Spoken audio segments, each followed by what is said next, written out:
महाराष्ट्रात झालेली गद्दारी सामान्य माणूस विसरला नाही। उद्धव ठाकरेंचा पक्ष चिन्ह हिसकावून घेणं लोकांना पटलेलं नाही। गद्दाराची किंमत काय असते हे मतदानातून दिसेल। ओमराजे निंबाळकर यांनी सत्ताधाऱ्यांवर टीका केली।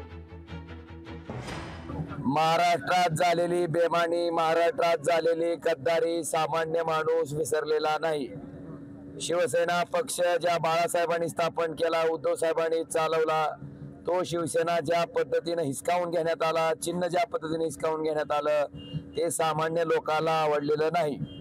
आणि त्याचबरोबर राष्ट्रवादी काँग्रेसची सुद्धा तीच परिस्थिती झालेली आहे। त्यांचंही चिन्ह हिसकावून गेले, पक्ष हिसकावून घेतला गेलाय। आणि या पद्धतीनं लोकशाही मार्गाने तयार झालेले पक्ष जर ताकदीचा, ईडीचा, सीबीआयचा वापर करून, पैशाचा आमिष दाखवून, पदाचा आमिष दाखवून त्या ठिकाणी फोडले जात असतील तर सामान्य जनता याचा हिशोब केल्याशिवाय राहणार नाही। लोकशाही मराठी ऐका, पहा, जागरूक रहा।